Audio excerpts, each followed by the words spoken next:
যুক্তরাষ্ট্রের প্রেসিডেন্ট নির্বাচন যতই ঘনিয়ে আসছে বল ততই নিজের কোর্টে নিচ্ছেন রিপাবলিকান প্রার্থী ডোনাল্ড ট্রাম্প। এক কথায় ট্রাম্পের বৃহস্পতি তুঙ্গে। আগামী সপ্তাহে রিপাবলিকান পার্টির ন্যাশনাল কনভেনশনে দলটির চূড়ান্ত প্রার্থী ঘোষণা করা হবে ট্রাম্পকে। এটা এখন একরকম চূড়ান্তই। নির্বাচনী মাঠে ফুরফুরে মেজাজে থাকা ট্রাম্প আবারও দাপিয়ে বেড়াবেন সামাজিক যোগাযোগ মাধ্যম। দীর্ঘ 2 বছর নিষেধাজ্ঞার পর ট্রাম্পের ফেসবুক ও ইনস্টাগ্রাম অ্যাকাউন্ট ফিরিয়ে দিল মেটা। রাজনৈতিক মত প্রকাশের স্বাধীনতা নিশ্চিত করতেই এই সিদ্ধান্ত বলে জানিয়েছে মেটা কর্তৃপক্ষ।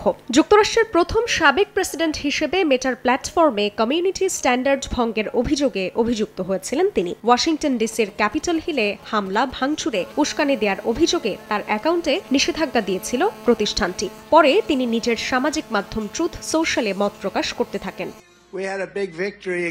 মেটার নিষেধাজ্ঞা তুলে নেওয়ার সুখবরের মধ্যেই ট্রাম্পকে সাহায্যের হাত বাড়িয়ে দিলেন আরেক ধনকুবের ইলন মাস্ক। একসময় ট্রাম্পের কট্টর এই সমালোচক ঠিক কত অর্থ দিচ্ছেন তা এখনো স্পষ্ট নয়। তবে মার্কিন সংবাদ মাধ্যম বলছে ট্রাম্পকে নির্বাচনে জেতাতে কাজ করা প্রতিষ্ঠানগুলোর একটি আমেরিকা পিএসসিকে বিশ্বের শীর্ষ এই ধনী অনুদান দিচ্ছেন। অর্ধেক পাউডারে দ্বিগুণ উজ্জ্বলতা। নতুন রিন অ্যাডভান্সড অর্ধেক পাউডারে দ্বিগুণ উজ্জ্বলতা।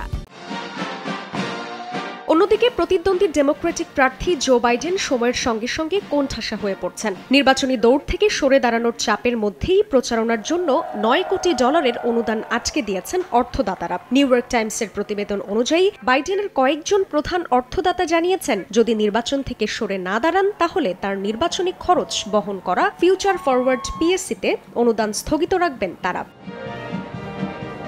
জান্নাতুল সাদিয়া, সময় সংবাদ।